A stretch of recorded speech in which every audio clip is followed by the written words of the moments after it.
রসের বর্ষণ পেতে আজ আমরা দর্শকদের জন্য ব্রজভূমির একটি অনন্য স্থানের অমৃত রসাস্বাদন করতে এলাম। শ্রীধাম বৃন্দাবনের পথে আমরা এগিয়ে চলেছি দর্শক বন্ধুরা, সেটাও আপনাদের জন্য ব্রজবাসীদের অমৃত জ্ঞান থেকে তুলে ধরার চেষ্টা করছি। গোপী শিরোমণি রাধারানী আর ভগবান শ্রীকৃষ্ণের বিবাহস্থল, ভগবান শ্রীকৃষ্ণের লীলাভূমি এই বৃন্দাবনের পথে এগিয়ে চলেছি আমরা। আমাদের গন্তব্যস্থলটির নাম হচ্ছে ভান্ডির বন। এই দেখুন ভান্ডির বনের এটা হচ্ছে মেন মন্দির, ভগবান শ্রীকৃষ্ণ এবং রাধারানীর বিবাহস্থল, যেখানে রাধারানীর সাথে ভগবান শ্রীকৃষ্ণের বিবাহ হয়েছিল। এই বিবাহস্থলীতে উপস্থিত ছিলেন তিনজন, বর, কনে এবং পুরোহিত। বর রূপে ভগবান শ্রীকৃষ্ণ আর গোপী শিরোমণি রাধারানী কনে সাজে, এবং ব্রহ্মা ছিলেন দুই ভূমিকায়, এক হচ্ছে পিতার রূপে, কন্যার পিতা রূপে কন্যাদান করেছিলেন, এবং পুরোহিত সেজেছিলেন এবং পুরোহিত্য করেছিলেন উনি। ওনার পৌরোহিত্যেই ভগবান শ্রীকৃষ্ণ এবং রাধারানীর বিবাহ হয়েছিল এই পুণ্যভূমি ভান্ডির বনে। ভগবানের অত্যন্ত গোপনীয় স্থল দর্শন করুন, শ্রী বিগ্রহ এই যুগল স্বরূপ দর্শন করুন। ভগবানের হাতে কিন্তু এখানে বাঁশি নেই, সর্বত্র দেখতে পাবেন, কিন্তু এখানে ভগবানের হাতে রয়েছে সিঁদুর, যা রাধারানীর সিঁথিতে তিনি পরিয়ে দিচ্ছেন। এই হচ্ছে বিবাহ মণ্ডপের স্বরূপ শ্রী বিগ্রহ। ব্রহ্মা পৌরোহিত্য করছেন, রাধারানী কনের সাজে। দর্শন করুন। এই স্থানে ভগবানের স্বরূপ হচ্ছে ভান্ডির বিহারী রূপে। ভগবান শ্রীকৃষ্ণ গোপীদের সাথে এই ভান্ডির বনে মল্লক্রীড়াও করেছিলেন। দেখুন এই চিত্রটি তারই স্বরূপ।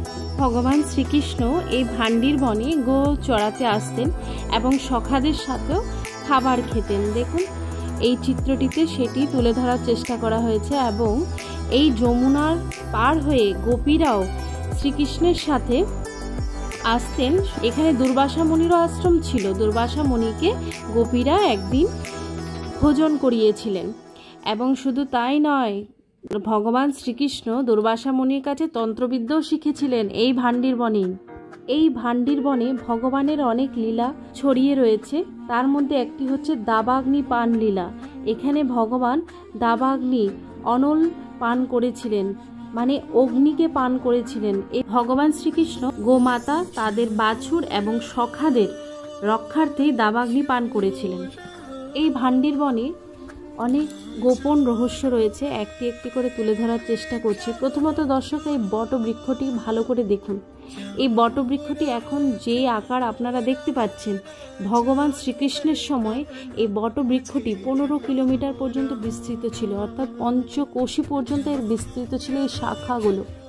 এর শাখার উপর দিয়ে ভগবান শ্রীকৃষ্ণ যমুনা পারাপার হতেন। এবং শুধু তাই নয়, এই বটবৃক্ষটির পেছনে রয়েছে অনেক রহস্য। এই বটবৃক্ষটির নিচে নন্দ বাবা 9 লক্ষ গো মাতাদের নিয়ে আসতেন, গো চড়াতেন এবং এর নিচেই বিশ্রাম করতেন। এর নিচেই ভগবান শ্রীকৃষ্ণ বিবাহ হয়েছিল। এই বটবৃক্ষে মণ্ডপটি দর্শন করুন। এই মণ্ডপটিতেই ভগবান শ্রীকৃষ্ণ এবং শ্রীমতী রাধারানীর বিবাহ মণ্ডপ সেজে উঠেছিল। পুণ্যভূমিতে সবাই আসতে পারে না। 50 একরেরও বিস্তৃত এই বন। নন্দবাবা এই স্থানে গরু চড়াতে আসতেন। এর পিছনে একটা কাহিনী রয়েছে। একবার নন্দরানী বাবাকে জিজ্ঞেস করছেন, আপনি এমন কোথায় যান? আমাদের এই 9 লক্ষ গরু চড়িয়ে সারাদিন পরে আপনি যে বাড়ি ফেরেন, এমন কোন জায়গায় যান যে জায়গার এত মহিমা রয়েছে? যখন যশোদা মা গোপালের দুষ্টুমিতে খুবই ক্লান্ত নন্দবাবার কাছে নালিশ করছেন তখন একদিন নন্দবাবাকে যশোদা রানী বলছেন যে গোপাল এত দুষ্টুমি করছে, যতটা না ননি মাখন খাচ্ছে তার থেকে বেশি ছড়িয়ে ফেলে নষ্ট করছে। আমি হয়তো ওকে বেঁধে রাখবো, আর না হয় লাঠি দিয়ে শাসন করব। পরের কাহিনীতে যাওয়ার আগে একবার দর্শন করে নিন। ব্রহ্মা রয়েছেন, রাধারানী এবং ভগবান শ্রীকৃষ্ণ। রাধারানীর সিঁথিতে সিঁদুর পরিয়ে দিচ্ছেন। এই শ্রী বিগ্রহটি দর্শন করুন। অপূর্ব সেই শ্রী বিগ্রহ, ভগবানের সাথে রাধারানীর বিয়ে, এই মণ্ডপ, রাধে রাধে। তারপর কি হয়েছিল, একবার নন্দ বাবা বললেন, না না, আমাদের ছোট্ট কানাইকে তুমি আর এত শাসন করো না, আমি আমার সঙ্গে করে নিয়ে যাব। এই দেখুন, ব্রহ্মা, রাধারানী, ভগবান শ্রীকৃষ্ণ বিবাহ মণ্ডপে সুসজ্জিত রয়েছে। এই শ্রীবিগ্রহটি দর্শন করুন। এগিয়ে যাই রাধে রাধে বলে। হ্যাঁ, তারপর কি হয়েছিল, নন্দ বাবা ছোট কানাইকে তো কোলে করে নিয়ে চলে এলেন। এই ভান্ডির বনে আসতে না আসতে হঠাৎ একটা ঝড় উঠে গেল। এত ঝড়, এত অন্ধকার হয়ে আসছে, নন্দ বাবা খুব ভয় পেয়ে গেলেন। ছোট্ট কানাইকে কোলে নিয়ে নন্দ বাবা একা, আশেপাশে কাউকে দেখতে পাচ্ছেন না, খুব চিৎকার করে ডাকছেন, কেউ আছো, আমাদেরকে রক্ষা করো। হঠাৎ এমন সময় নন্দ বাবা এক টুকরো কাপড় দিয়ে গোপালকে জড়িয়ে ঢেকে দিলেন। কিন্তু নন্দ বাবা লক্ষ্য করলেন ছোট্ট কানাই হাসছে মুচকি মুচকি। তখন তার বাবা কানাইকে বললেন, আমার ভয়ে প্রাণ বেরিয়ে যাচ্ছে আর তুই হাসছিস। নন্দ বাবা এই বটবৃক্ষের নিচেই লালাকে নিয়ে লুকিয়ে পড়লেন। তখনই হঠাৎ দিব্য তেজ আলোড়ন ঘটে একটি ছোট্ট 6 বছরের বালিকা রূপে রাধারানী আবির্ভূত হলেন। এই সময় নন্দ বাবা রাধারানীর কাছে জিজ্ঞাসা করলেন, তুমি কে? এই গভীর বনে, এই ঝড়ের মধ্যে তুমি কোথা থেকে এলে? তোমার নাম কি? তুমি একা একা এখানে কি করছো? তখন নন্দ বাবাকে রাধারানী নিজের স্বরূপটি প্রকাশ করলেন এবং নন্দ বাবার মনে পড়ে গেল সেই ত্রিকালদর্শী, সেই গর্গমুনির ভবিষ্যৎবাণীর কথা। অপরদিকে নন্দ বাবা রাধারানীকে বললেন, তোমার মনের মনস্কামনা তুমি পূর্ণ করে এই ছোট্ট লালাকে নন্দরানীর কাছে পৌঁছে দিও। যে ভবিষ্যৎবাণীর কথা নন্দ বাবার মনে পড়ে গেছিল সেটি হলো, যখন ছোট্ট গোপালের 16 দিন বয়স, তখন নামকরণ সংস্কারের মুহূর্তে গর্গমুনি নন্দ বাবা এবং নন্দরানীকে জানিয়েছিলেন ভবিষ্যৎবাণী রূপে যে এই ছোট্ট গোপালের বিয়ে হবে তখন 2 বছর বয়স এবং রাধারানীর সাথে হবে, এই ভান্ডির বনেই হবে। তখন না থাকবে নন্দরানী, না নন্দ বাবা। সেই মুহূর্তে একমাত্র বরকনে রূপে রাধারানী এবং ভগবান শ্রীকৃষ্ণ থাকবেন, মানে ছোট্ট কানহাই, আর থাকবেন সৃষ্টিকর্তা ব্রহ্মা। নন্দ বাবা যখন রাধারানীর কোলে ছোট্ট গোপালকে দিয়ে গেলেন, তখন ছোট্ট গোপালের জন্য রাধারানী একটি দোলনা সাজালেন ফুল দিয়ে এবং সেই দোলনায় গোপালকে শুইয়ে দিয়ে রাধারানী সৃষ্টিকর্তা ব্রহ্মাকে আবাহন করলেন। শ্রীকৃষ্ণ যখনই দেখলেন রাধারানী ব্রহ্মাকে আবাহন করছেন, তখনই ছোট্ট কৃষ্ণ বড় হয়ে রাধারানীর সঙ্গে ভান্ডির বনে বিহার করতে লাগলেন। ভ্রমণ করতে করতে দুজনেই পূর্ণ যৌবন যুগল রূপে প্রকাশ হলেন। তখন সেখানে স্বয়ং মহাদেব এবং পার্বতীও আবির্ভূত হলেন এবং রাধারানীকে মাতা পার্বতী এবং ভগবান শ্রীকৃষ্ণকে স্বয়ং মহাদেব বর এবং কনে রূপে শৃঙ্গার করিয়ে দিয়েছিলেন।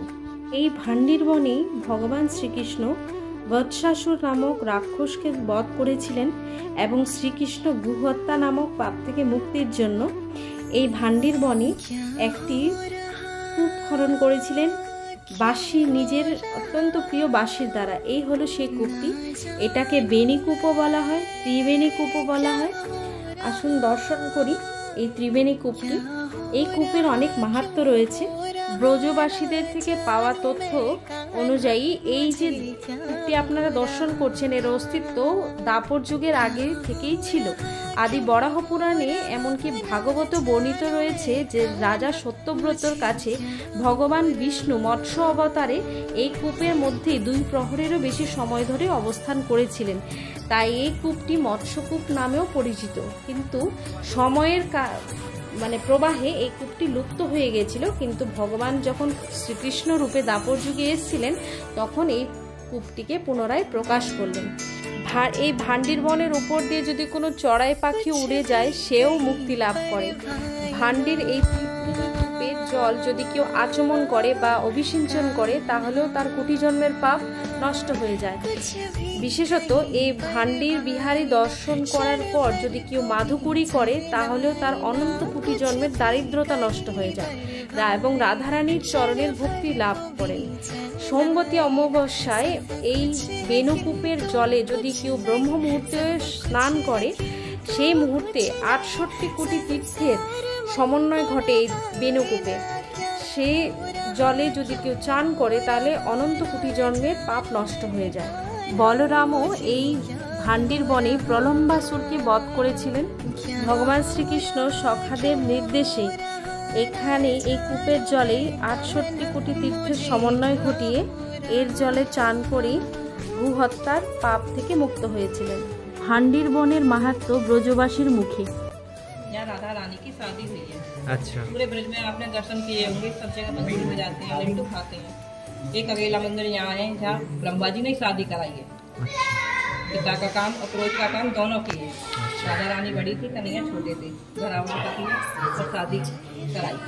जब मांग भरते हुए पूरे ब्रज में आपने देखा है, खाते बंसी बजाते, इधर केवल चुटकी से मांग भर रहे थे। यहाँ साड़ी श्रृंगार का विशेष महत्व है। यही जगह बहुत प्राचीन है। हाँ, हर कोई नहीं आ पाता है। ऐसा बोलते हैं कि ठाकुर जी की शादी में किसी ना किसी रूप में थे पहले आप, तब बारात में थे सामने, तब राधा रानी ने आप पे कृपा की, राधे राधे उनके चरणों में आए। राधा रानी की जय। राधा रानी की जाए, कृष्ण कन्हैया की जाए। हाथी घर ऐसे कोई ब्रजवासी नहीं रहे तो धूल लगा के अपने मस्तक पे लगा। দর্শক বন্ধুরা, ভগবান শ্রীকৃষ্ণের বিয়েতে তো কেউ উপস্থিত ছিলেন না, তাই ভগবান শ্রীকৃষ্ণ সাক্ষীর জন্য সমস্ত সখাদের ভান্ডারা দিয়েছিলেন। তাই বলা হয় যে বৃন্দাবনে আসলে অবশ্যই ব্রজবাসীদের ঘর থেকে চেয়ে হলেও কিছু খেয়ে যেতে হয়, তবেই বৃন্দাবন ভ্রমণ, বৃন্দাবনে রাধারানীর কৃপা সম্পূর্ণ পাওয়া যায়। বলরামের শ্রী বিগ্রহ শেষনাগরূপ এই ভান্ডির বনে প্রলম্বাসুরকে হত্যা করেছিলেন। এই যে বলরামের শ্রী বিগ্রহ দর্শন করুন। শ্রীধাম বৃন্দাবনে দাউজির মন্দির শ্রী বিগ্রহ দর্শন করুন। রাধে রাধে।